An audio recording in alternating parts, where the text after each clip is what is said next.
అద్వైత ఆత్మ విజ్ఞానాన్ని మనకు ఉపదేశం చేస్తూ ఉన్న గురువులందరికీ నమస్కారం చేసుకుని మన భాగవతంలో 5వ స్కందంలో ఉన్నాము. మొదటి అధ్యాయంలో ఉన్నాము.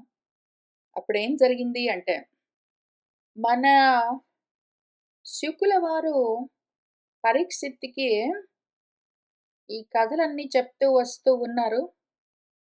ఇంతవరకు స్వయంభువ మనువు యొక్క ప్రజలు ఆకూతి, దేవహూతి, ప్రసూతి, ఆ తర్వాత ఉత్తానపాదుడు, వాళ్ళ నుంచి వచ్చిన సంతతి అంటే సంయుక్తతి, తతము అంటే వ్యాప్తి, అక్కడి నుంచి వ్యాపిస్తూ వెళ్తూ ఉన్నది. ఇది మనసు శతరూపాలుగా ఎన్నో రూపాలను ధరిస్తూ ఉన్నది. అది రకరకాలుగా వ్యాపిస్తూ ఉన్నది. ఆ వ్యాప్తి గురించి ఇంతవరకు చెప్తూ వచ్చారు.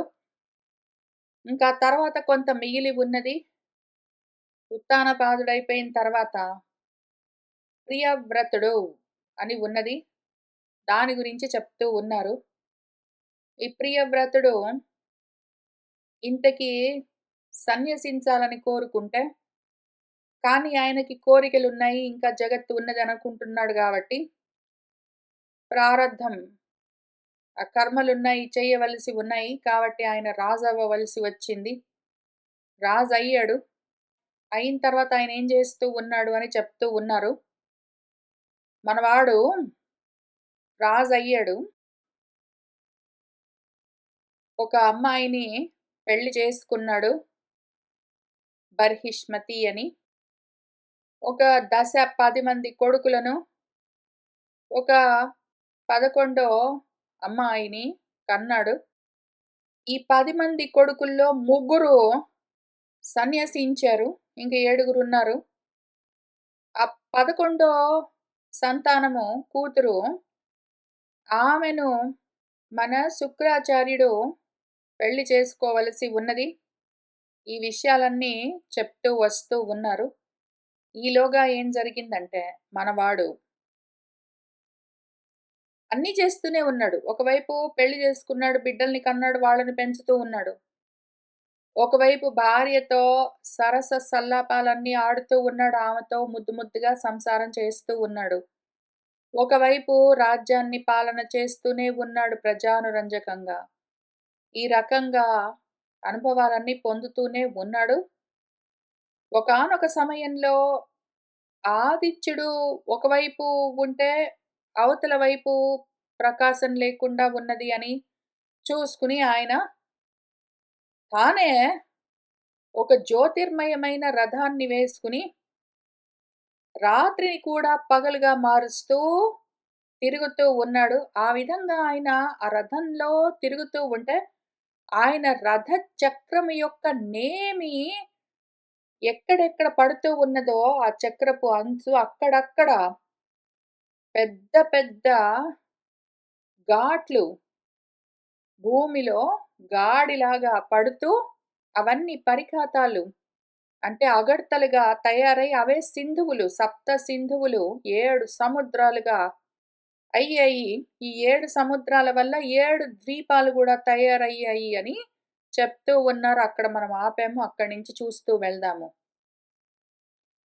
ఏవై ఊహ తత్ రథచరణ నేమికృత పరిఘాతాః తే 7 సింధవః ఆసన్ యతః ఏవ కృతాః 7 భువః ద్వీపాః. తత్ ఆయన వేసుకుని వెళ్ళాడు కదా రథము, దాని యొక్క చక్రం యొక్క నేమి అంచు ఎక్కడెక్కడ పడ్డదో అక్కడక్కడ పరిఘాతాలు అంటే అగడతలు తయారయ్యాయి. అక్కడ నీళ్లు నిండి అవన్నీ 7 సింధువులు 7 సముద్రాలుగా మారాయి. దానివల్ల మన భూమి అంతా కలిసి 7 ద్వీపాలుగా విడిపోయింది అని చెప్తూ ఉన్నారు. జంబూ ప్లక్ష శాల్మలి కుశ క్రౌంచ శాక పుష్కర సంజ్ఞాః తేషాం పరిమాణం పూర్వస్మాత్ ఉత్తరోత్తరః యథా సంఖ్యం ద్విగుణమానేన బహిః సమంతతః ఉపక్లుప్తాః. ఈ 7 సముద్రాల మధ్యలో 7 ద్వీపాలుగా, ఖండాలుగా భూమి ముక్కలైపోయింది గదా! కాంటినెంట్స్ అంటాం మనము.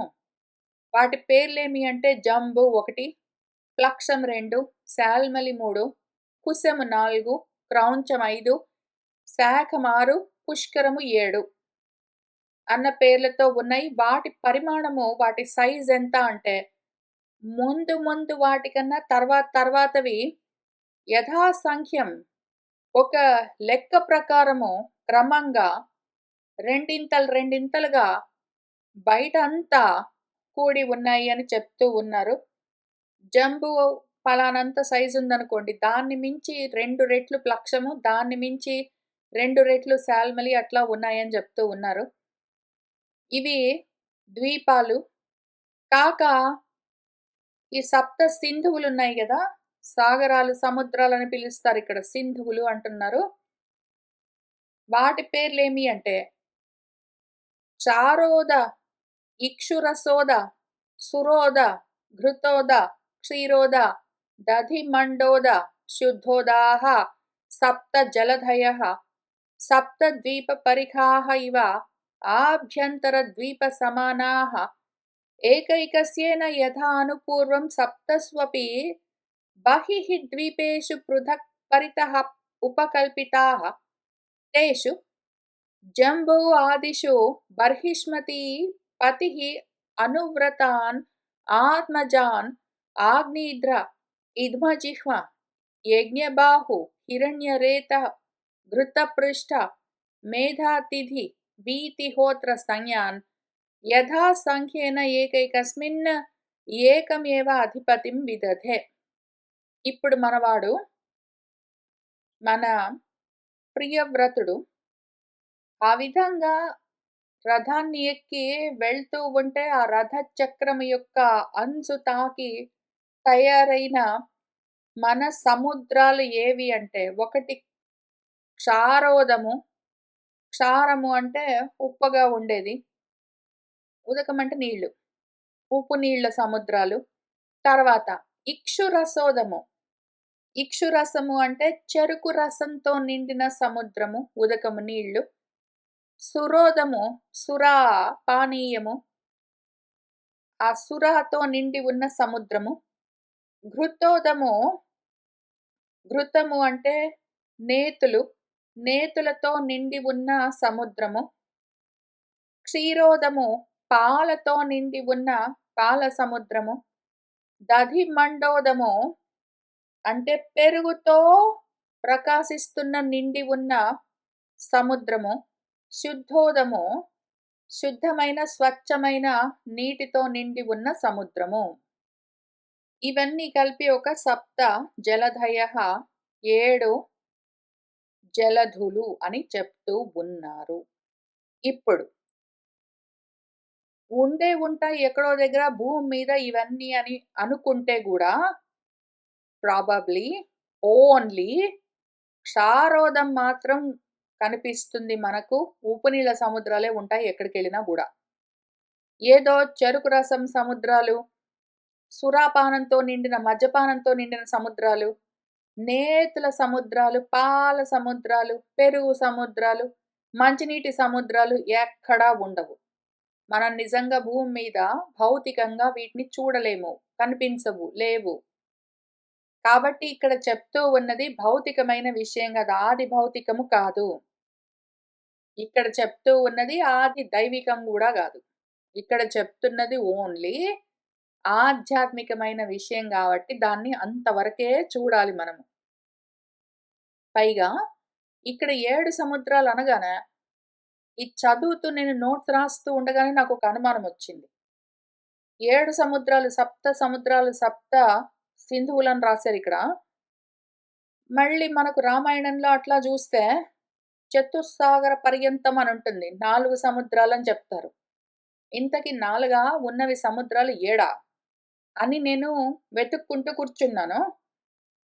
వెతికితే అంటే అవి ఆది భౌతికమని నేనేమి నిజంగా ఫిజికల్‌గా భూమి మీద ఇప్పుడు మనకు తెలిసే సముద్రాలను వెతకలేదు.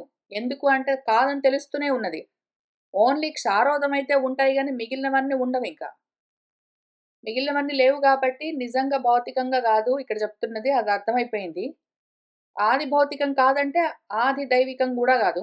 అందుకని ఆధ్యాత్మికం ఒక్కటే. ఇక్కడ చెప్తూ ఉన్నది అదొకటే. వ్యాసుడు ఎప్పుడు జెప్పినా అదే జెప్తాడు. ఆయన పాపం వేరేది జెప్పడు. మళ్ళైతే ఉన్నది ఏడా, నాలుగా అని చూస్తే మనకు తెలిసేదేమి అంటే, మన శాస్త్రాలు ఆ సముద్రాన్ని 1 అని జెప్తాయి. 2 అని జెప్తాయి. 3 సముద్రాలని జెప్తాయి. 4 సముద్రాలని జెప్తాయి. 5 సముద్రాలని జెప్తాయి. 6 సముద్రాలని చెప్తాయి. 7 సముద్రాలని కూడా చెప్తాయి. ఎందుకు అంటే దానికి ఎక్కడెక్కడ ఏమి ఇన్ఫర్మేషన్ చెప్తున్నదో ఆ కాంటెక్స్ట్‌ని బట్టి ఆ సముద్రాల నంబర్ చెప్తూ ఉంటుంది మన శాస్త్రము. అది ఒకవేళ సముద్రం 1 అన్నదనుకోండి. ఇంక మనకు అనుమానం గూడా లేదు. ఏకం ఏవ అద్వితీయం. అదొకవేళ 2 అన్నదనుకోండి ద్వంద్వాలు. దీనికేమైనా ప్రమాణం ఉన్నదా? ఉన్నది. ప్రమాణాలు చూసుకునే వచ్చాను నేను. ఇక్కడ ఉభౌ సముద్రౌ అని ఋగ్వేదంలోని మంత్రంలో ఉన్న విషయము. ఇది ఋగ్వేదంలోని మంత్రం.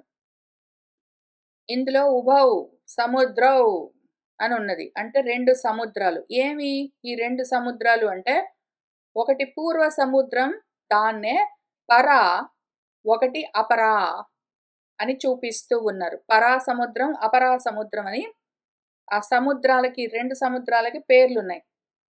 పరా సముద్రము, అపరా సముద్రము అంటే పరాపరాలుగా తారతమ్యాలతో ఉన్నదేమి ద్వంద్వాలని అర్థం. ఏవైనా సరే ద్వితీయం ఉన్నది అంటే, రెండోది ఉన్నది అంటే, ఎప్పుడైతే జీవుడు ఉన్నది అంటే జగత్తొకటి ఉంటుంది. ఆ 2 సముద్రాలు.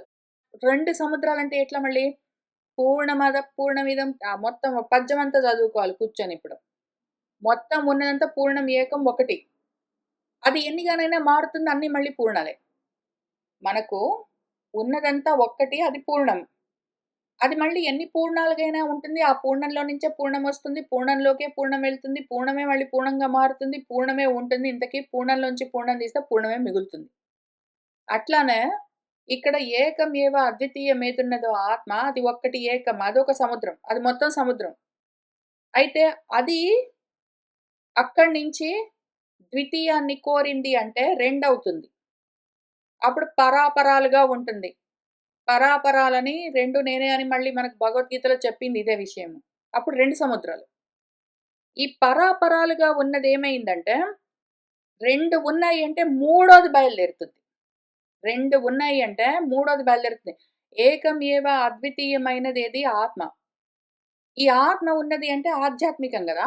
ఈ ఆధ్యాత్మికం కాస్త రెండోది ద్వితీయం ఉన్నది అంటే అది ఆది భౌతికం అవుతుంది. అది కాగానే నెక్స్ట్ మూడోది తయారవుతూనే ఉంటుంది. మనస్సు ఎన్నైనా సృష్టిస్తుంది. అక్కడి నుంచి మళ్ళీ మూడోది మహాసముద్రము తయారై వస్తుంది. ఇప్పుడు అక్కడి దాకా ఆగదు. అంతవరకు వచ్చేసిందంటే 4 సముద్రాలుంటాయి మనకి మళ్ళీ. ఒక్కటి కాస్త రెండయిందంటే అది మూడవుతుంది. 4 గూడా అవుతుంది. 4 అవుతే మళ్ళీ అంతఃకరణం. ఒక్కొక్కటి మళ్ళీ సెపరేట్‌గా సముద్రమంతా ఉంటాయవి. చిత్తము, మనస్సు, బుద్ధి, అహంకారం అన్నీ. ఒక్కొక్కటి సెపరేట్‌గా ఒకటి కంప్లీట్ పూర్ణం సముద్రం అది. మళ్ళీ అక్కడి నుంచి దాటిందనుకోండి, పంచ ఇంద్రియాలతో కూడిన సముద్రం. ఇంక ఇంద్రియాలు, వాటి విషయాలు అనంతంగా ఉంటాయి సముద్రంలాగా. ఇంక అక్కడి నుంచి దాటితే ఆరోది ప్రాణం. అదో పెద్ద మహాసాగరం. ఆ ప్రాణాన్ని దాటితే దేహ భావన. అదో మహాసముద్రం. ఇప్పుడు ఇన్ని సముద్రాల గురించి ఇక్కడ మనకు చెప్తూ వస్తూ ఉన్నారు. చతుస్సాగరం అన్నారనుకోండి. అప్పుడు వాళ్ళు మన అంతఃకరణం గురించి చెప్తూ ఉన్నారు అని మనం ఐడెంటిఫై చేయాలి. 2 సాగరాలు అన్నారనుకోండి. పరాపరాలుగా ఉన్న ప్రకృతి ద్వితీయంతో కూడి ఉన్నదేదున్నదో అది ద్వైతము, ద్వంద్వం అని ఐడెంటిఫై చేయాలి. ఆ రకంగా మనం చూస్తూ వెళ్తే విషయం తెలుస్తుంది. నేను వెనక నుంచి ముందుకు చూపిస్తాను. క్షారోదం లాస్ట్‌కి చూద్దాము. శుద్ధోదం నుంచి స్టార్ట్ చేద్దాము. శుద్ధోదకం సమర్పయామి అని చదువుతూ ఉంటారు. పూజలు చేస్తూ ఉన్న సమయంలో శుద్ధోదకం సమర్పయామి అంటారు. శుద్ధోదకం సమర్పయామి అనగానే ఏవో ఒక నీళ్లు తీసుకొచ్చి అక్కడ పోస్తాము. ఎందుకంటే ఉప్పు కలిపిన నీళ్ళు, చక్కెర కలిపిన నీళ్ళు, పాలు కలిపిన నీళ్ళు గాదు గదా! ఊరికనే మామూలు నీళ్ళు గాబట్టి, ఏవో మంచి నీళ్ళు పోస్తాము. దాన్ని శుద్ధోదకం అంటాము కాదు. ఇక్కడ శుద్ధోదకము శుద్ధమయ్యిందేమి మనకు చిత్తము. చిత్తమే శుద్ధం మనకు ఆల్రెడీ తెలుసు. చిత్తమే శుద్ధము. కాబట్టి ఇక్కడ శుద్ధోదకం అంటే చిత్తము గురించి చెప్తున్నారు. శుద్ధోదకం సమర్పయామి అంటే నీ చిత్తము తీసుకెళ్ళి అక్కడ బెట్టు అనర్థం. సరే ఇంతకి శుద్ధోదకం చిత్తం అయిపోయిన తర్వాత దధిమండోదకం ఒకటున్నది. దధిమండోదకం దధి అంటే ధరించేది అని అర్థం. దధి అంటే దధతే ఇతి అని ధరించేదేదున్నదో ఏమి ధరిస్తుంది అన్నింటినీ అహంకారం ధరిస్తుంది. నేను, నేను, నేను అని ధరిస్తుందది. కాబట్టి ఇక్కడ దధి మండోదకం అంటే పైగా మండతే ఇతి అని దానికి 2 అర్థాలున్నాయి. ఒకటి భూషయతి, ఒకటి జ్ఞాయతే అని. మండతే అంటే ఏదే భూషయతే అంటే ఏదైతే ప్రకాశింపచేస్తుందో అని. అహంకారమే అన్నింటినీ కల్పించేలాగా చేస్తుంది. శుద్ధోదము శుద్ధము చిత్తం అన్నింటిని లయం చేస్తుంది గాని, అహంకారం అన్నింటిని కల్పిస్తుంది కర్మలతో. ఆ తర్వాత అహంకారమే మన్యతే నేను తెలుసుకుంటున్నాను అని అదే చెప్పుకుంటూ తిరుగుతూ ఉంటుంది. కాబట్టి అది జ్ఞాయతే ఇతి అని. ఆ మండనానికి 2 అర్థాలున్నాయి. తెలుసుకుంటూ ఉండడము, తెలియచేస్తూ ఉండడము అని.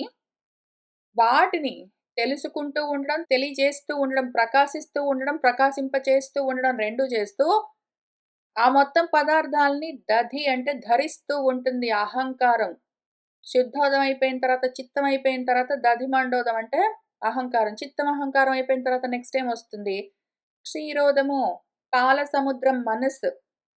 ఈ పాల సముద్రము మనసొస్తుంది. క్షీరం అంటే ఏది? ఏదైతే వర్ధయతి అని వృద్ధి చేస్తూ ఉంటుంది. పెంచుతూ ఉంటుంది. జగత్తు మొత్తాన్ని వ్యాప్తి చేస్తూ ఉంటుంది మనసు. అందుకనే మనువు అని పేరు పెట్టి వ్యాసుల వారు మనసు గురించే ఇంత మ్యాప్ అంతా రాసిస్తున్నారు. అది క్షీరోదము. దాన్ని మధిస్తే అందులో నుంచి ఆత్మ బయటపడి తెలుస్తుంది. ఇంతకీ అది క్షీరోదము. పాల సముద్రం మనస్సు. ఎన్నొచ్చాయి మనకు అంతఃకరణంలో? శుద్ధోదం చిత్తము, దధిమండోదం అహంకారము, క్షీరోదం మనసొచ్చేసాయి గదా! మిగిలింది బుద్ధి రావాలి చూద్దాము. ఘృతోదము. ఘృతం అంటే నెయ్యి అని చెప్పుకుంటాం గానీ, ఘృతము అంటే ఏదైతే క్షరతి సించతీతి అని తడుపుతూ ఉంటుందో, లేదా ఘారయతి స్రవతీతి అని స్రవిస్తూ ఉంటుందో, బుద్ధి వ్యాపిస్తూ ఉంటుందో అని చెప్తూ ఉన్నారు. ఏదైతే జ్ఞానంతో తడుపుతూ ఉంటుందో అని ఘృతము అని దానికి బుద్ధికి పేరు. ఇప్పుడు ఆ ఘృతోదం బుద్ధి కూడా అయిపోయిన తర్వాత 4 వచ్చేసాయి అంతఃకరణం. చిత్తం, అహంకారం, మనోబుద్ధులొచ్చేసాయి. ఆ తర్వాత సురోదం ఉన్నది. సురలు అంటే దేవతలని చెప్పుకుంటాం మనము. సురలు అంటే సుష్టుగా రమించేవి అని అర్థము. సుష్టుగా రమించేవి ఇంద్రియాలు. ఇంద్రియాల వల్లే మనకు అనుభవాలు కలుగుతూ ఉంటాయి. కాబట్టి సురోదము అంటే ఇదిగో ఇంద్రియాలన్నీ కలిపి అదో మహాసాగరము. ఆ ఇంద్రియాలయిపోయిన తర్వాత ఇక్షురసోదము. ఇక్షురసము చెరుకు రసంలాగా తియ్య తియ్యగా ఉండేదేమి ప్రాణము. ప్రాణం పైనే తీపి ఎక్కువ ఎవరికైనా.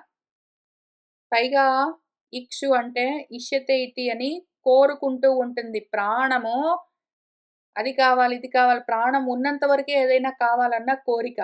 కోరికలు తీరాలంటేనే ప్రాణంతో ఉన్న జన్మ. కాబట్టి ఇక్షురసము అంటే కోరికలతో ఉన్నది అని అర్థం. ఆ కోరికలన్న మహాసాగరం అది. ప్రాణము. ఆ ప్రాణం అయిపోయిన తర్వాత నెక్స్ట్ క్షారోదము. క్షారము అన్న దానికి అర్థము క్షరమైపోయేది, నశించేది అని అర్థం దేహం. ఆ దేహ భావన ఏదున్నదో అది క్షారోదము. దేహము, ప్రాణము, ఇంద్రియాలు వచ్చేసాయి గదా! దేహ, ప్రాణ, ఇంద్రియాలు ఈ 3 అవయిపోయాక బుద్ధి, మనస్సు, అహంకారం, చిత్తం, అంతఃకరణము. ఈ 4 ఈ 3 ఇవన్నీ కలిపి 7 సముద్రాలుగా ఉంటాయి. ఒక దాంట్లో, ఒక దాంట్లో, ఒక దాంట్లో, ఒక దాంట్లో ఒకటి, ఒకదాన్ని మించి ఒకటుంటుంది. దేహం ఎంతున్నదో దానికి 2 రెట్లు ఎక్కువగా ప్రాణం ఉంటుంది దాని వ్యాప్తి. దాన్ని మించి ఇంద్రియాలు వ్యాపిస్తాయి. దాన్ని మించి బుద్ధి వ్యాపిస్తుంది. దాన్ని మించి మనస్సు, దాన్ని మించి అహంకారం, దాన్ని మించి చిత్తం వ్యాపించి దాని పరిమాణం అంతుంటుంది. ఒకదాన్ని మించి ఒకటి, ఒకదాన్ని మించి ఒకటి, ఒకదాన్ని మించి ఒకటుంటాయి. ఇప్పుడు శుద్ధోదం సమర్పయామి అని అక్కడ నీళ్లు పోసి కూర్చోవడం గాదు. శుద్ధోదం సమర్పయామి అనగానే చిత్తాన్ని తీసుకెళ్ళి అక్కడ సమర్పించాలి. అక్కడ కూర్చోబెట్టాలి. ఏకాగ్ర చిత్తం కావాలి అని అర్థం. అందుకని శుద్ధోదం దగ్గర నుంచి స్టార్ట్ చేస్తాం. ఆ తర్వాత దధిమండోదం అనగానే పెరుగు తీసుకొచ్చి పొయ్యడం గాదు. దధిమండోదం అనగానే అహంకారాన్ని కూడా అక్కడ నిలబెట్టాలి. ఎక్కడ? ఆత్మ దగ్గర. పూజ ఎక్కడ చేస్తున్నాము? ఆత్మ కోసమే గదా మనం చేస్తున్న పూజలేవైనా. అక్కడ తీసుకెళ్ళి నిలబెట్టాలి. క్షీరోదం అనగానే పాలు తీసుకొచ్చి పోయడం గాదు. క్షీరోదం అనగానే మనసుని తీసుకొచ్చి అక్కడ కూర్చోబెట్టాలి. ఘృతోదం అనగానే నేతులన్నీ తీసుకొనొచ్చి మూర్తుల మీద పోసి, మొత్తం అన్ని పటాల మీద పోసి, ఏవో లింగాల మీద పోసి, హడావిడి అంతా పడ్డం గాదు. ఘృతోదం అనగానే బుద్ధి తీసుకొచ్చి అక్కడ నిలబెట్టాలి. సురోదం అనగానే మద్యపానాలు అవన్నీ తీసుకొచ్చి పోయం గానీ, మనము పోమోగ్రానేట్ జ్యూస్ అట్లాంటి జ్యూసులన్నీ తెచ్చి పోయడం గాదు. సురోదం అనగానే ఇంద్రియాలన్నీ తీసుకొచ్చి ప్రత్యాహారం చేసి అక్కడే నిలబెట్టేయాలి. అట్లానే ఇక్షురసోదం అనగానే చెరుకు రసాలన్నీ లేకపోతేవో నిజంగా దొరికితే చెరుకు రసాలు పిండి, లేకపోతే బాటిల్స్‌లోనో, డబ్బాల్లోనో అమ్మితే వాటిని తీసుకొచ్చి పోయడం గాదు. ఇక్షురసోదం అనగానే ప్రాణాలను తీసుకొచ్చి ప్రాణజయం సాధించి అక్కడ నిలబెట్టాలి. క్షారోదం అనగానే దేహం తీసుకొచ్చి కూర్చోబెట్టాలి. కాబట్టి క్షారోదం అంటే ఆసన జయము. ఉప్పు నీళ్లు తీసుకొచ్చి పోయడం, కొబ్బరి నీళ్లు తీసుకొచ్చి పోయడం గాదు. తర్వాత ఇక్షురసోదం అనగానే ప్రాణాయామము. ఇది ఆసనము, ఇది ప్రాణాయామము. సురోదం అనగానే ప్రత్యాహారం. ఇంక అక్కడి నుంచి ధారణ, ధ్యానము, సమాధి స్థితి దాకా తీసుకెళ్ళి అక్కడ సెటిల్ అవ్వడం. అందుకని మళ్ళీ చివరికి శుద్ధోదం దగ్గర ఆపుతాము. మొత్తం అన్నీ తీసుకొచ్చి అక్కడ ఫోకస్ చేయమని చెప్తూ ఉన్నారు. ఇంతకీ ఎందుకు అట్లా చేయమని చెప్తారు అంటే, ఎక్కడి నుంచి ఇవన్నీ వచ్చాయి చూసుకో అన్నీ నీ దగ్గర నుంచే వచ్చాయి. ఎవరైతే నువ్వున్నావో, ఒకవేళ ప్రియవ్రతం ఉన్నది అంటే, నువ్వెవరు అని తెలుసుకోవాలి అన్నది ప్రియం అంటే ఏమి? అస్థి, భాతి, ప్రియం అని పిలుస్తారు. దాన్నే సత్, చిత్, ఆనందం అని పిలుస్తారు. ఆనందం అంటే బ్రహ్మస్వరూపం, ఆత్మస్వరూపం నువ్వే. ఆ ప్రియం కావాలి అని వ్రతంగా పెట్టుకున్నావనుకో, నీ గురించి నువ్వు తెలుసుకోవాలి అని వ్రతంగా పెట్టుకుంటే ఇంక కూర్చో. ఎక్కడి నుంచొచ్చాయో చూడు. ఇవన్నీ నీ నుంచే వచ్చాయి. ఇవన్నీ నీ నుంచే వచ్చాయి. నువ్వే ప్రకాశింపచేస్తూ ఉన్నావు. నీ ప్రకాశం వల్లే నువ్వే ఇదిగో ఈ విధంగా అంతఃకరణాలుగా, ప్రాణేంద్రియ దేహాలుగా వ్యాపిస్తూ పోయావు. వాటన్నింటిని అట్లా లిమిట్ చేస్తూ పోయావు. ఆవరణలుగా, ఆవరణలుగా నువ్వు చిన్న చిన్న ద్వీపాలుగా, ఐలాండ్స్‌గా నువ్వే తయారు చేసుకున్నావు. అర్థం చేసుకో అని చెప్తూ ఉన్నారు. ఇంతకి సరే ఆధ్యాత్మికం పక్కన పెట్టి మళ్ళీ కథలోకొద్దాం. ఆ సప్త జలదులు అనొక చోట, రెండే సముద్రాలు, దో సముద్రం అనొక చోట, చతుస్సాగర పర్యంతం అనొక చోట ఎందుకు చెప్తారంటే ఇవే చెప్తారు. వాళ్ళు చెప్పేవేమి వేరేగా చెప్పరు. ఎంతసేపు అంతఃకరణము లేకపోతే దేహేంద్రియ ప్రాణాలు. అయితే అంతఃకరణం లేదా దేహేంద్రియ ప్రాణం. నువ్వు ఎన్ని రకాలుగా లెక్కలు వేసినా సరే ఈ తత్వాల నంబర్ మాత్రం మారదు. రకరకాలుగా చెప్పినట్టుగా ఉంటుంది.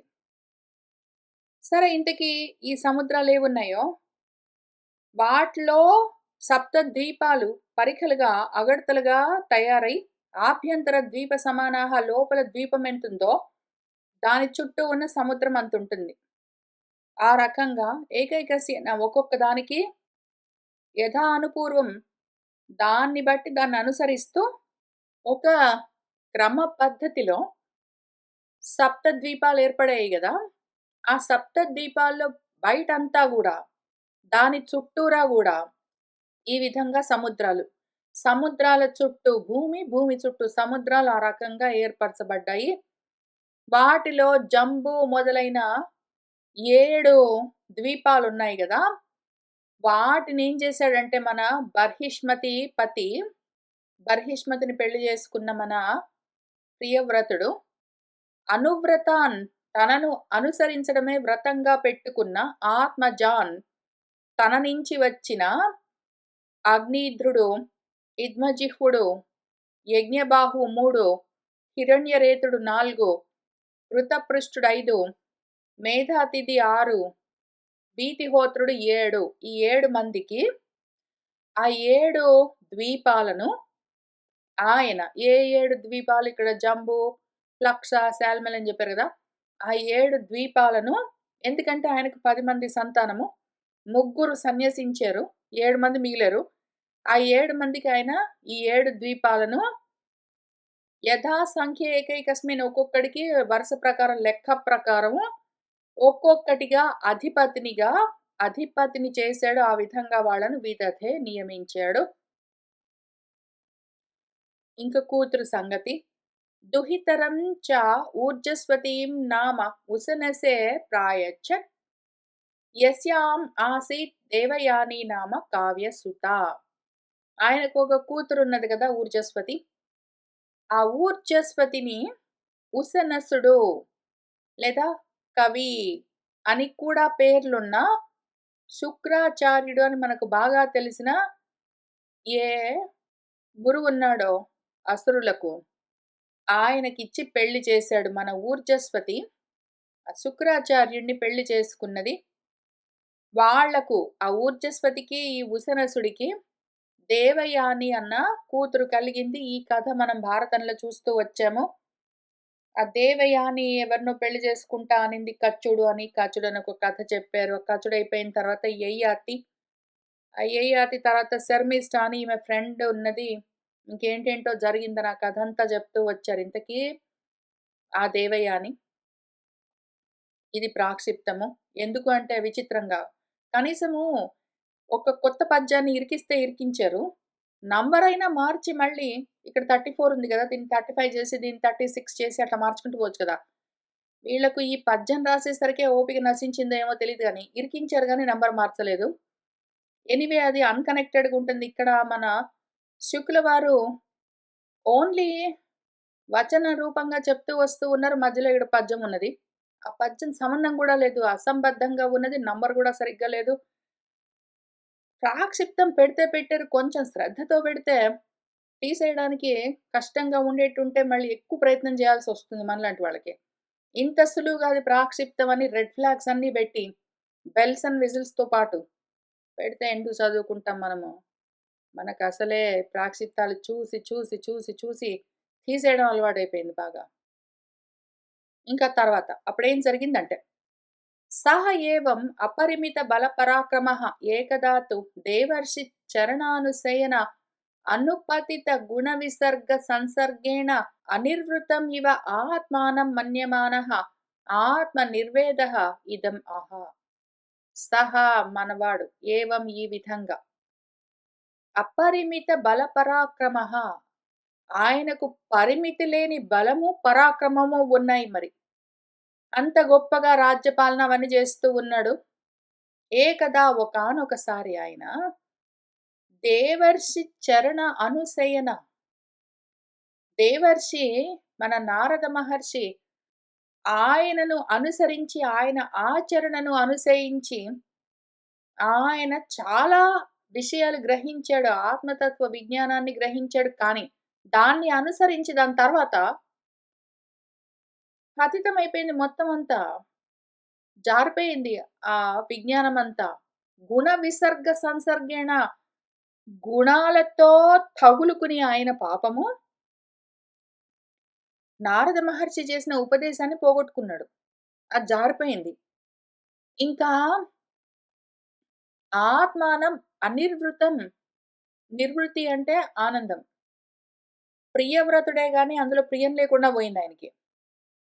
ఆయన ప్రియవ్రతుడే గాని, ప్రియం పాపం పోగొట్టుకున్నాడు. ఆనందం పోగొట్టుకున్నాడు. అది ఆయనకు అర్థమైంది. ఆత్మానందం పోగొట్టుకున్నానే నేను. అనాత్మల్ని పట్టుకున్నానో, గుణాలకు తగులుకుని అనాత్మల్ని పట్టుకుని ఆత్మానందాన్ని పోగొట్టుకున్నానో అని మన్యమానః ఆలోచించుకున్నాడు. ఆత్మ నిర్వేదః ఇంకా ఆయనలో నిర్వేదం కలిగింది. ఆయనకు వైరాగ్యం కలిగింది. దాంతో ఇదం ఆహా! ఈ విధంగా అనుకున్నాడాయన. ఆయనేమనుకున్నాడంటే, అహో! అసాధు అనుష్ఠితం యత్ అభినివేశితః అహం ఇంద్రియైః అవిద్యారచిత విషమ విషయ అంధకూపే తదలమలం అముష్యాః వనితాయాః వినోదం మృగం మాం ధిక్ ధిక్ ఇతి గర్హయాన్ చకార. అహో! అయ్యో! అసాధు అనుష్ఠితం. అసాధు విషయాలు, సాధు విషయాలంటే సన్మార్గం. సాధు అంటే సత్తుకు సంబంధించింది. అసత్ విషయాలని, అసత్ కర్మలన్నింటినీ ఆచరిస్తూ ఏదైతే నేను అహం వాటిలోనే అభినివేశం బాగా కూరుకుని, అనాత్మలను బెట్టుకుని, ఆ కర్మలని బట్టుకునే, అందులోనే కూరుకుని, ఇంద్రియైః అనవసరంగా ఇంద్రియాల్ని పెట్టుకుని, అవిద్య చేత రచింపబడ్డ, కల్పించబడ్డ, అజ్ఞానం చేత కల్పించబడ్డ విషయాలు అన్న విషమమైన అంధకూపము, చీకటితో నిండిన గుంటలో దిగబడిపోయానే. అయ్యో! అందులోకి జారిపోయానే. చీకటి కూపంలోకి విషయాలు అన్న విషాలతో నిండి ఉన్న దాంట్లోకి దిగిపోయానే అయ్యో! తద్ అలం అలం ఇంక చాలు చాలు. అముష్యాః వనితాయాః ఇదిగో ఈ వనితకు, ప్రమదకు నేను అనవసరంగా పురంజనుణ్ణై, ఈ పురము అంధకూపము, చీకట్లతో నిండి ఉన్న కూపము లాంటి ఈ దేహంలో నేను దిగబడిపోయి, అదిగో ప్రమదను బెట్టుకుని అనవసరంగా దానికి వినోద మృగంగా మారిపోయానే. దానికి ఆటబొమ్మను, ప్రకృతికి నేను ఆటబొమ్మనైపోయాను. నా స్వరూపమేమో మర్చిపోయి స్వభావం వెంటబడి నేను అనవసరంగా తోలు బొమ్మలాగా అదాడించినట్టు నేను ఆడుతున్నాను. దేహానికి వార్ధక్యం వస్తే నాకే వచ్చిందనుకుంటాను. ప్రాణానికి ఆకలి, దప్పిక కలిగితే నాకే ఆకలి, దాహం కలిగాయి అనుకుంటాను. మనసుకి బాధ, దుఃఖం అనిపిస్తే, సంతోషం అనిపిస్తే అవన్నీ నావే అనుకుంటాను. దానికి నేను ఆట బొమ్మనైపోయాను. అటువంటి మాం నా గురించి ధిక్ ధిక్ ఛీ ఛీ అనుకున్నాడాయన. ఈ విధంగా గర్హించాడు. తనను తానే నిందించుకున్నాడు. ఇంత చదువుకుని, ఇంత జ్ఞానోపదేశాలు పొంది నేను అజ్ఞానంతో ఇదిగో ఈ అసత్తులో దిగబడిపోయాను ఛీ! అని ఆయన చాలా బాధపడ్డాడు.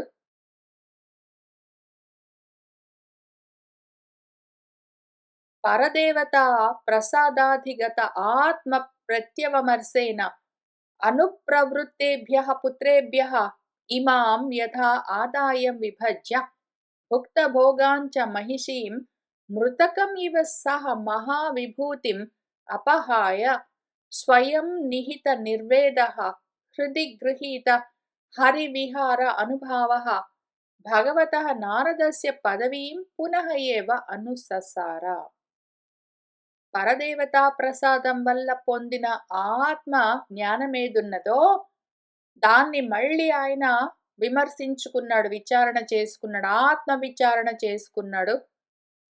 దానితో అనుప్రవృత్తేభ్యః పుత్రేభ్యః తనను అనుసరించి ప్రవర్తిస్తున్న తన పుత్రులకు ఇమాం ఈ భూమండలాన్ని యథా ఆదాయం తన ఆదాయాన్నంతా తన దాయాదులకు, పుత్రులకు విభాగం చేసి పంచి ఇచ్చేసి, తర్వాత ఆ మహిషి తన ప్రకృతి, తన స్వభావం ఏదున్నదో ఆ అనుభవాలన్నింటినీ అనుభవించేశాడు. ఇంక చాలు అని భుక్తభోగ ఆ భోగాలన్నీ అనుభవించేసాడు గాబట్టి మృతకమివ భార్యతో సహా, బిడ్డలతో సహా భోగాలన్నింటిని, రాజ్యాన్నంటిని మొత్తం అంతటిని మరణించిన దానిలాగానే, మృత కళేబరంలాగానే ఆ మహావిభూతులతో పాటు సహా కలిపి మొత్తాన్ని అపహాయ పక్కకి తోసేసి వదిలిపెట్టేసి, స్వయంగా ఆయన నిహిత నిర్వేదః పూర్తిగా నిర్వేదంలోనే నిలబడిపోయి, ఆయన ఘనమైన వైరాగ్యంతో హృదయంలో గృహీత హరివిహార అనుభావః మనసులో ఆయన పట్టుకున్నదేమి అసత్ విషయాలను గాదిప్పుడు. సత్తును పట్టుకున్నాడు. ఆత్మానుభవాన్నే కావాలని కోరుకున్నాడు. భగవంతుడు నారదుడు ఏ పదవిని, ఏ మార్గాన్ని చూపించిపోయాడో, ఆ మార్గాన్నే పునరేవ మళ్ళీ ఆయన అనుసరించాడు. తస్య వై ఏతే శ్లోకాః ఆయన గురించి ఈ 3 శ్లోకాలున్నాయి మన ప్రియవ్రతుడి గురించి. అవేం చెప్తున్నాయో తెలుసుకుందాము. ప్రియవ్రత కృతం కర్మ కహ ను కుర్యాత్ వినా ఈశ్వరం యహ నేమి నిమ్నైః అకరోత్ ఛాయాం ఘ్నన్ సప్తవారిధీన్. ప్రియవ్రతుడు చేసిన ఈ కర్మ ఈశ్వరుడు కాక ఇంకెవరు చేయగలరు? కాబట్టి ప్రియవ్రతుడు మళ్ళీ వేరుగా లేడు, ఈశ్వరుడే. అంటే ప్రియవ్రతుడు మాత్రమే ఈశ్వరుడు. మరట్లా అయితే ప్రియవ్రతుడిని అవతారాల లిస్ట్‌లో ఎందుకు రాయలేదు? అంటే ఈశ్వరుడు మళ్ళీ వేరే ఉండిండొచ్చు, పరమాత్మ కాదేమో అని ఇన్ని రకాలుగా ఆలోచనలు చెయ్యరాదు. ప్రతిదీ ఆత్మ యొక్క అవతారమే. ఆత్మ దేహాల్లోకి అవతరించింది అంటే ప్రతిదీ అవతారమే. ఇక్కడ ప్రియవ్రతుడు అదే అవతారము. ప్రియవ్రతుడు వాళ్ళ నాన్న స్వయంభువుడు అదే అవతారము. స్వయంభువుడి వాళ్ళ నాన్న స్వయంభువు కూడా అదే అవతారం. ఎక్కడి నుంచి ఈ అవతారాలు దిగొస్తూ ఉన్నాయి ఒక దగ్గర నుంచి, ఒక దగ్గర నుంచి, ఒక దగ్గర నుంచి అంటే అదే ఆత్మ. నా నుంచే ఇవన్నీ వస్తాయి. అవన్నీ అదే అయి ఉన్నాయి. కాబట్టి ప్రియవ్రతుడు కూడా అదే. అందుకనే ఈశ్వరుడు కాక ఇటువంటి కర్మలు ఇంకెవరు చేయగలరు అని చెప్తూ ఉన్నారు. ఎటువంటి కర్మలు? ఎవరైతే నేమి నిమ్నైః రథచక్రాన్ని దించి ఆ చక్రపు అంచులతో సప్తవారిధీన్ అకరోత్ 7 సముద్రాలను కల్పించాడు. పైగా తన రథాన్నెక్కి ఆయన ఛాయాం ఘ్నన్ చీకట్లనన్నింటినీ తొలగించాడు. ఆయన రథాన్ని ఎక్కి బయలుదేరాడంటే ఇంక చీకట్లన్నీ మాయమవుతాయి. అన్నీ ప్రకాశిస్తాయి. ఆయన బయలుదేరాడంటే 7 సముద్రాలు తయారవుతాయి. తెలుస్తూ ఉన్నది కదా ఆధ్యాత్మికంగా. నేను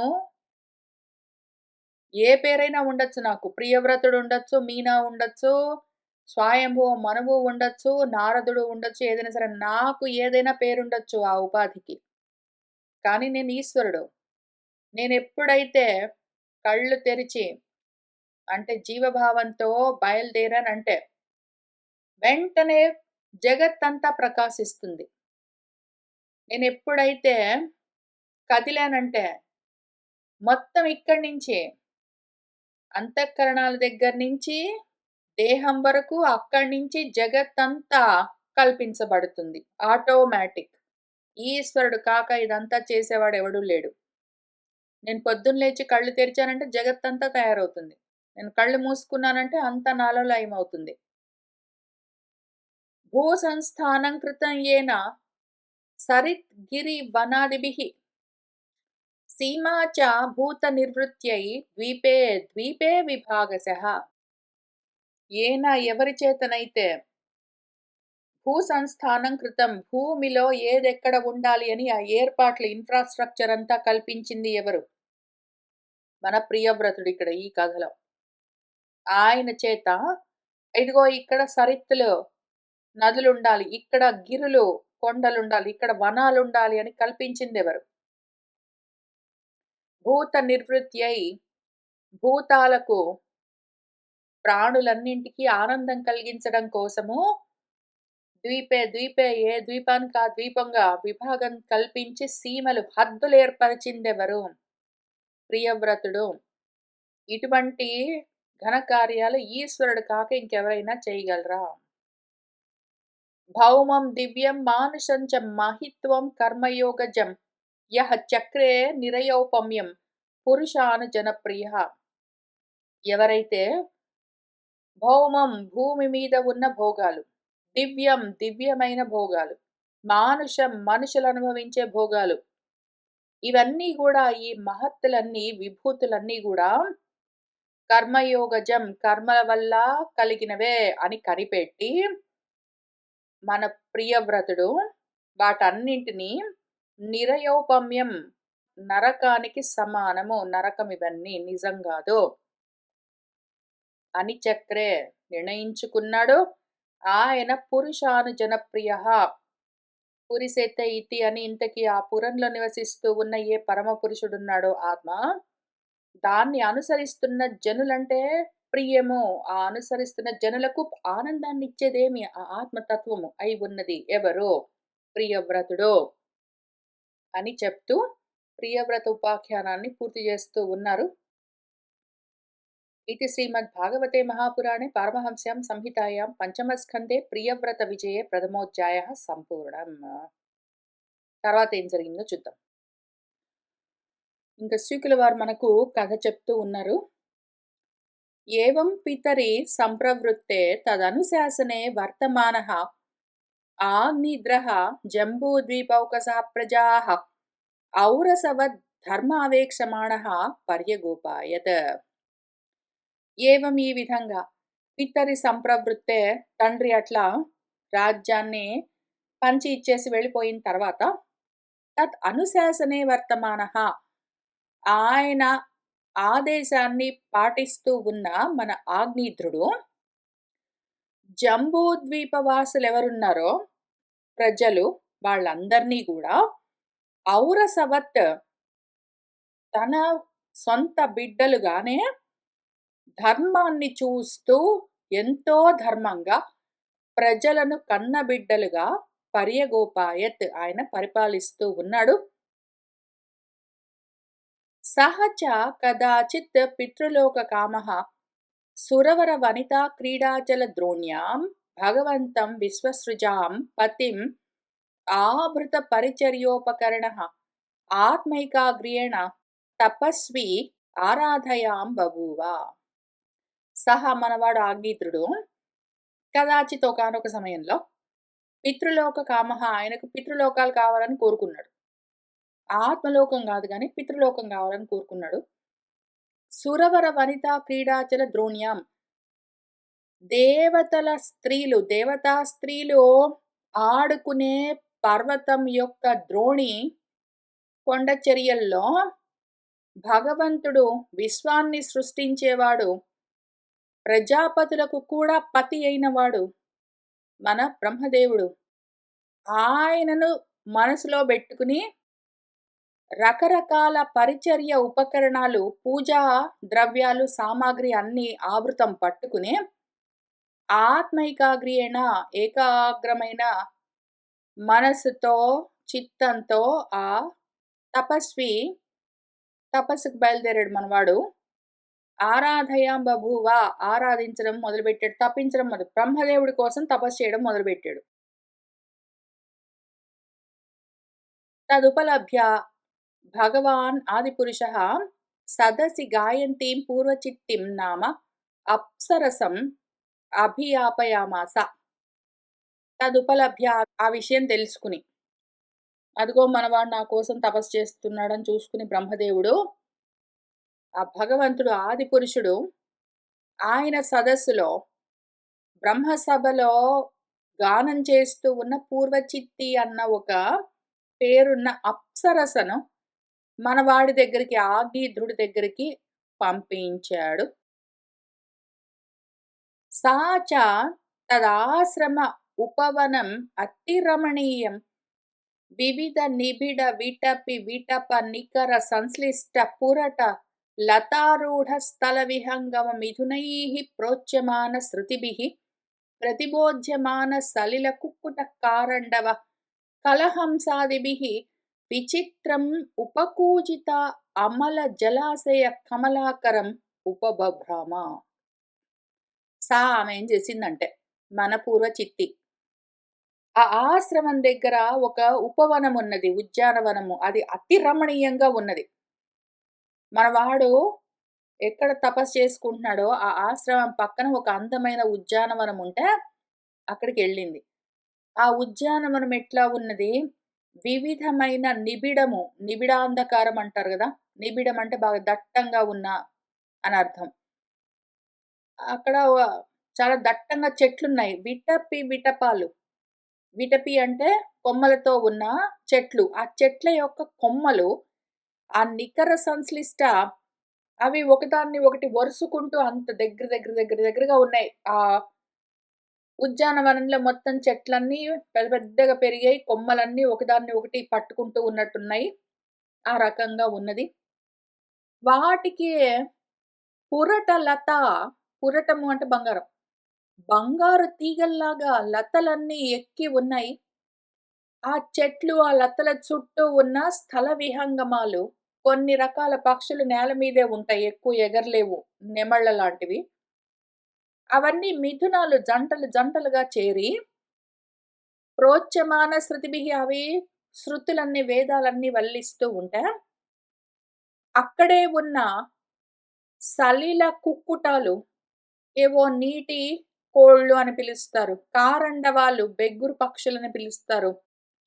కలహంసలు మొదలైనవన్నీ గూడా ప్రతిబోధ్యమానం వింటూ ఉన్నాయి. మేల్కొంటూ ఉన్నాయి. ఈ విధంగా విచిత్రంగా చాలా అందంగా ఉందక్కడ పరిస్థితి.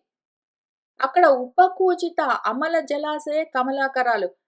నిర్మలమైన జలాశయాలున్నాయక్కడ, సరస్సులు. అవి కమలాకరాలు, పద్మాల కొలనులవన్నీ.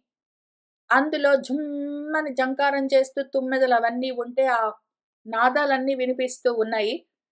అటువంటి అందమైన ఉద్యానవన ప్రాంతంలో ఆమె ఉపబభ్రామ అక్కడక్కడ సమీపంగా తిరుగుతూ ఉన్నది. మన అక్కయ్య, మన పూర్వ చిత్తి. తస్యాః సులలిత గమన పద విన్యాస గతి విలాసాయాః చ అనుపదం ఖణఖణాయమాన రుచిర చరణాభరణ స్వరం ఉపాకణ్య. నరదేవ కుమారః మనవాడు, మన హీరో. సమాధి యోగేన ఆమీలిత నయన నళిన ముకుళ యుగళం ఈషత్ వికచ్చయ్య వ్యచష్ట. తస్యాః ఆమె సులలిత గమన పద విన్యాస గతి విలాసాయాః చక్కటి లలితమైన గమనాలు, ఇంకా వయ్యారంగా నడుస్తూ ఉన్నది. పద విన్యాసాలు, ఒక్కొక్క పాదం అందంగా ఎత్తి మోపుతూ ఉన్నది. చక్కటి గతులు, అందమైన నడకలతో నడుస్తూ ఉన్నది వయ్యారంగా. అనుపదం ఆమె అడుగడుక్కు పాదాలెత్తి వయ్యారంగా అడుగులు వేస్తూ ఉంటే, ఖణఖణమని అందంగా శబ్దాలు చేస్తూ సురుచిరమైన అందమైన చరణాభరణాలు, ఆమె పాదాలకున్న నూపుర్లు, వాటికున్న అందెలు గణగణ మోగుతూ ఉంటే, ఆ చిరుగంటల సవ్వళ్ళు మనవాడు ఉపాకణ్య విన్నాడు. మనవాడి తపస్సు ఎక్కడ పోయిందో ఏమో గాని, అందంగా వయ్యారంగా నడుస్తూ ఉంటే ఆ గజ్జెల గల్లు శబ్దాలు ఆయనకి వినపడ్డాయి. మన అన్నగారికి. మన నరదేవ కుమారుల వారు, కుమారుల వారు సమాధి యోగేన, పాపం ఆయన సమాధి యోగంలో కూర్చున్నాడు. ఇవి వినపడగానే బయటకొచ్చేసాడు. ఆమీలిత పూర్తిగా పాపం కళ్ళు మూసుకొని సమాధి స్థితిలో ఉన్నాడు. ఇప్పుడు ఆయన నళిన ముకుళ యుగళము. ఆయన కన్నులు పద్మాల్లాగా ఉన్నాయి. అవి మూసుకుని ఉన్నాయి పాపం. ఇప్పుడు వాటిని ఈషత్ కొంచెము వికచయ్య తెరిచాడు. వ్యచాష్ట చూసాడు. ఎక్కడి నుంచి వస్తున్నాయి ఈ గజ్జల చప్పుళ్ళని. తామేవ ఇంకేముంది, ఆ దూరే పక్కనే కనిపిస్తుంది. కొల్లంత దూరంలో, కొంచెం దూరంలో కనిపిస్తూ ఉన్నది. మధుకరీమివ సుమనసః ఉపజిఘ్రంతిం దివిజ మనుజ మనోనయన ఆహ్లాదదుఘైః గతివిహార వ్రీడా వినయ అవలోక సుస్వరా అక్షర అవయవైః మనసి నృణాం కుసుమాయుధస్య విదదతీం వివరం నిజముఖ విగళిత అమృతాసవ సహాస భాషణ ఆమోద మదాంధ మధుకర నికరోపరోధేన ధృతపద విన్యాసేన వల్గుస్పందన స్తన కలస కబర భార రసనాం దేవీమ తదవలోకనేన వివృత అవసరస్య భగవతః మకరధ్వజస్య వశం ఉపనీతః జడవత్ మనవాడు ఇతిహ ఉవాచ. తామేవ ఆమెనే అవి దూరే అల్లంత దూరంలో కనిపించింది. మధుకరీమివ ఏదో తేనెటీగలాగా గండు తుమ్మెదలాగా సుమనసః ఉపజిఘ్రంతిం పువ్వులను వాసన చూస్తూ అక్కడ చుట్టుపక్కల ఉన్న తీగలకి పూస్తూ ఉన్న పువ్వులన్నీ వాసనలు చూస్తూ నడుస్తూ ఉన్నది. దివిజా మనుజ ఆకాశంలో దేవతలైన భూమి మీద మనుషులైన ఎవ్వరైనా సరే వాళ్ళ యొక్క మనసులను నయనాలను కన్నులను ఆహ్లాదపరుస్తూ ఉన్నది. ఆహ్లాద దుఘామె మనసులకు కన్నులకు ఆహ్లాదాన్ని కలిగిస్తూ అంత అందంగా మనోహరంగా ఉన్నది. ఆమె గతులతో నడకలతో విహారాలతో అక్కడక్కడ తిరుగుతూ వ్రీడ అప్పుడప్పుడు సిగ్గుపడుతూ వినయంగా తల వంచుకుని అప్పుడప్పుడు అవలోకనము కొంచెం తలెత్తి చూస్తూ అప్పుడప్పుడు సుస్వరము చక్కగా పాటలు పాడుతుందో మరి మాట్లాడుతుందో ఏంటి చేస్తుందో మధ్య మధ్యలో అక్షర అవయవైహి అసలు ఆమె అవయవాలన్నీ అసలు ఎంత సొంపుగా ఉన్నాయో ఇంక ఇవన్నీ చూసేసరికి మనుషులుంటారు కదా వాళ్ళ మనసులు ఎట్లా ఉంటాయంటే కుసుమాయుధుడు పూల బాణాలు పట్టుకుని తిరిగేవాడు. పూల బాణాలే ఆయుధాలుగా ఉన్నవాడు మన మన్మధుడు. ఆ మన్మధుడు ఎట్లరా మనుషుల మనసుల్లోకి దూరేది అని ఎదురు చూస్తూ ఉంటే, ఇదిగో ఈమె అక్కడ నవ్వుతూ, తుళ్ళుతూ నడుస్తూ ఉంటే, మన మన్మధుడికి ఒక వివరము అంటే సందు, ఓపెనింగ్ విదధతిం కల్పిస్తూ ఉన్నది. ఈమె అక్కడక్కడ తిరిగేసరికి మన్మధుడికి ఒక ఓపెనింగ్ దొరుకుతుంది ఇక్కడ లోపలికి దూరడానికి మనసులోకి. వివరం అన్న ఏంటండి మళ్ళీ వివరాలు అని అడుగుతూ ఉంటాం మనం. వివరాలు ఏంటండి అంటే రంధ్రాలేవి అని అర్థం. ఎవరినైనా అంతా బానే ఉన్నదా అండి? వాళ్ళు బాగున్నారా? వివరాలేంటి అంటే వాళ్ళ దగ్గర ఉన్న రంధ్రాలేవి అని రంధ్రాన్వేషణ చేయడం అని అర్థం. యాక్చువల్‌గా అది మంచి విషయం గాదు. వివరం అంటే రంధ్రము, ఖాళీ, సందు, అవకాశము, అవసరము, ఆకాశము, ఛిద్రము వీటన్నింటికి ఒకటే అర్థం. సందు అని అర్థం. ఓపెనింగ్. సరే ఇంతకీ ఆ వివరము ఒకటి తయారైంది మన మన్మధుడు మనవాడి మనసులోకి దూరడానికి.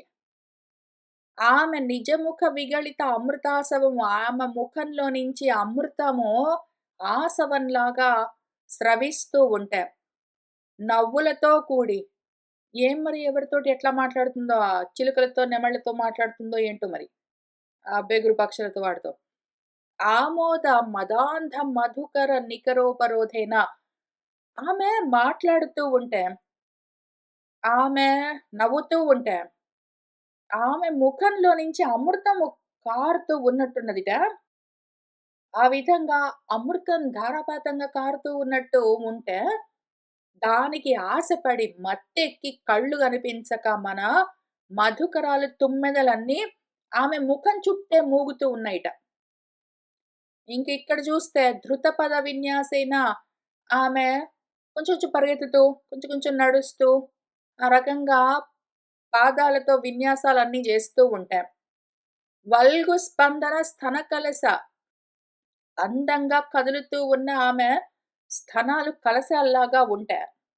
ఆమె స్తనాల పైన కబరము జుట్టు కూడా కదులుతూ ఉంటాయి. జడలు వేసుకుందో మరి ఏమి చేసుకుందో.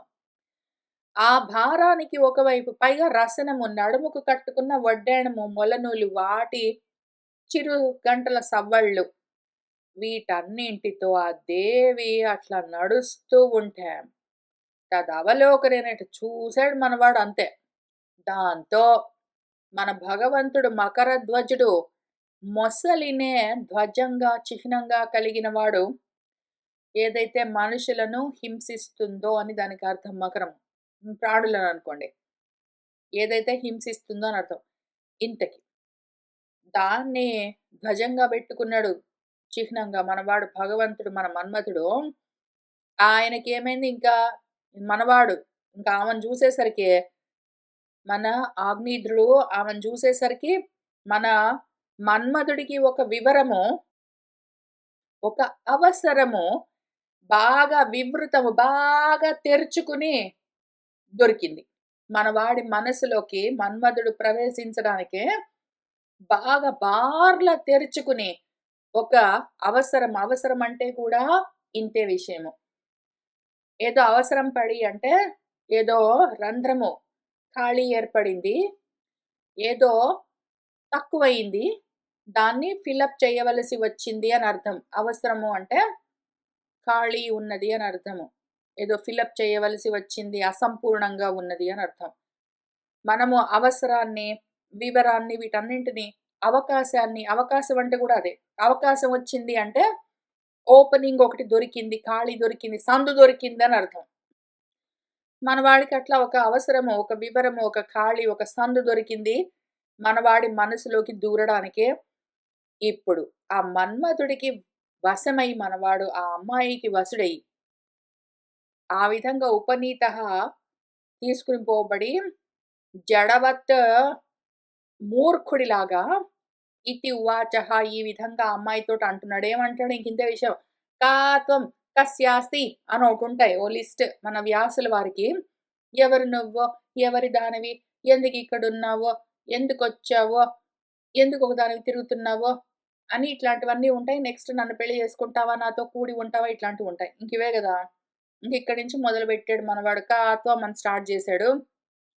మన వ్యాసుల వారికి ఇట్లాంటివొస్తే ఎంత నవ్వులాటగుంటుందో ఏంటో ఈ పురంజనులందరిని, అన్ని రకాల పురంజనుల్ని చూడగానే కాత్వం అని పద్యం మొదలుపెట్టాడంటే, ఇంకా చాలా నవ్వొస్తుంటుందేమో బహుశಃ మన గురువుగారికి. ఇంకేంటేంటో రాస్తారు. ఇక్కడి నుంచి చాలా పద్యాలున్నాయి. చాలా అందంగా రాశారు. ఎంత వర్ణనంటే మనవాడు ఇంక పూర్తిగా పరవశుడయ్యాడు. ఆ అమ్మాయి వశంలో, మన్మథ వశంలో ఉన్నాడు. ఏంటేంటో మాట్లాడతాడు. ఇంక అవన్నీ నెమ్మదిగా చూసుకుంటూ వెళ్దాము. ఇవాల్టికి ఇక్కడికి ఆపుతున్నాను. కోరుకున్న వాళ్ళందరికీ అద్వైత ఆత్మ విజ్ఞానం కలగాలని ఆశిస్తూ ఉన్నాను. శుభం భవతు.